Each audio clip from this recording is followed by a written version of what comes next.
Assalamualaikum dear students and friends. This is Saqib Iqbal. Welcome on my YouTube channel Iqbal Biology.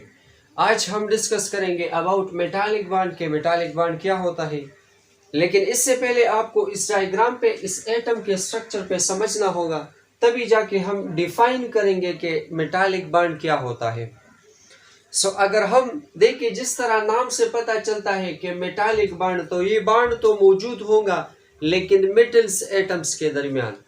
नाम से पता चलता है कुछ चीजें ऐसे होते हैं जिसके नाम पे अगर आप थोड़ा फोकस दें तो उसके डिफिनीशन को आप आसानी से गेन कर सकते हैं।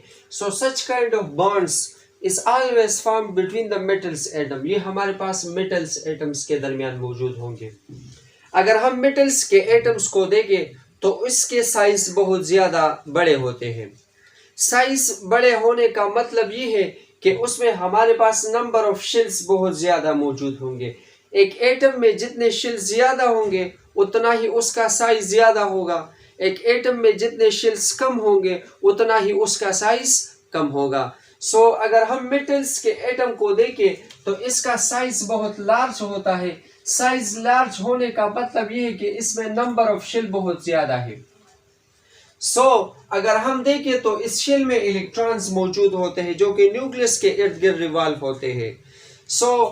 न्यूक्लियस में हमारे पास मौजूद प्रोटॉन जिस पे पॉजिटिव चार्ज है और इलेक्ट्रॉन पे नेगेटिव चार्ज है, तो लिहाजा इस प्रोटॉन पे पॉजिटिव चार्ज और इलेक्ट्रॉन पे नेगेटिव चार्ज होने की वजह से इसके दरमियान एक फोर्स ऑफ अट्रैक्शन कायम रहता है, चूंकि ये अपोजिट चार्जेस है।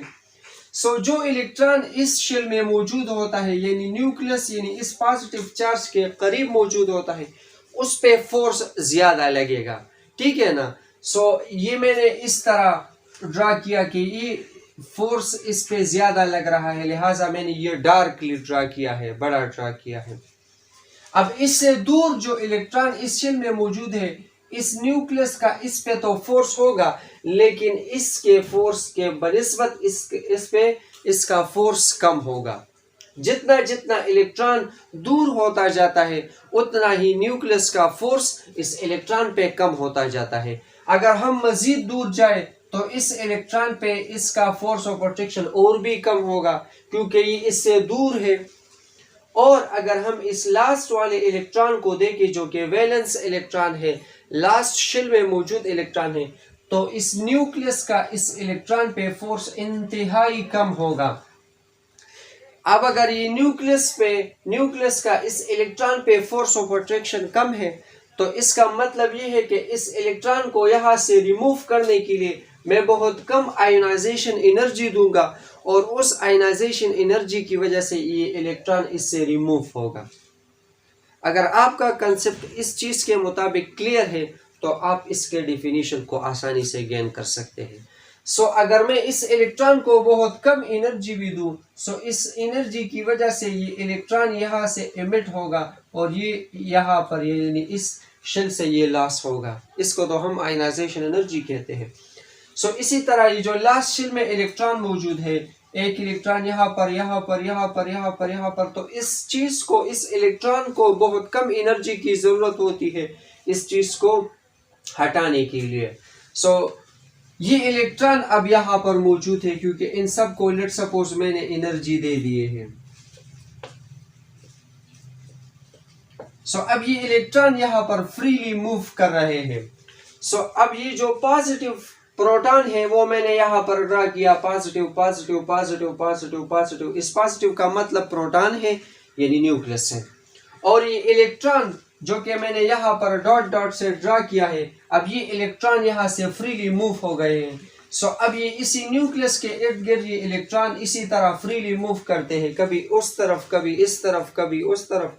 तो यहाँ पर अगर आप देखें तो इलेक्ट्रॉन फ्रीली मूव करते हैं। ये इलेक्ट्रॉन कभी यहाँ पर आता है, ये इलेक्ट्रॉन कभी यहाँ पर आता है, तो फ्रीली मूव करता है।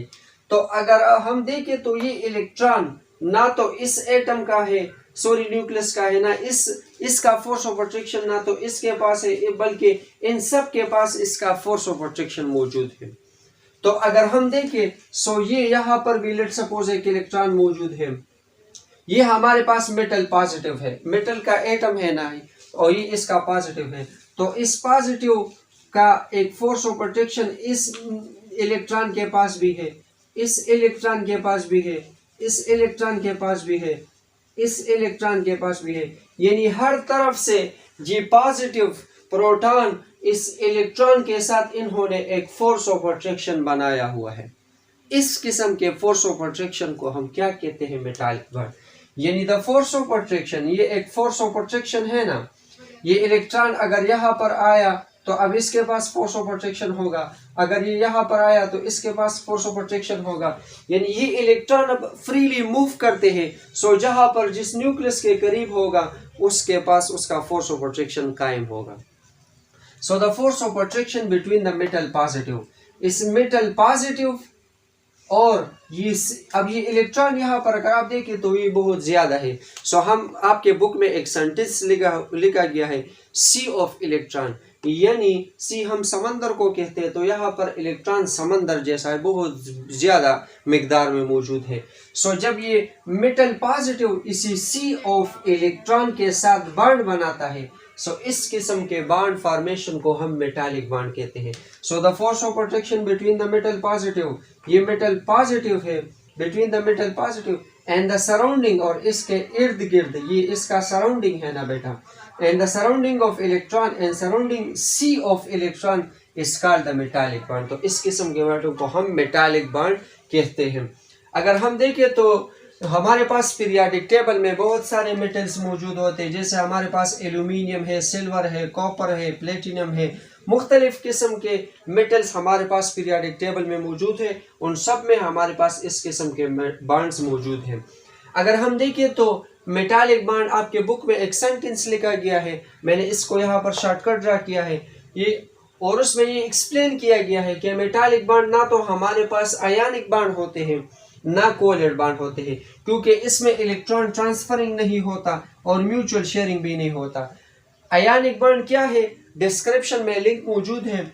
अगर हम आयनिक बॉन्ड में देखें तो इसमें एक एटम से इलेक्ट्रॉन दूसरे एटम्स की तरफ जाते थे, इलेक्ट्रॉन कंप्लीटली ट्रांसफर होते हैं।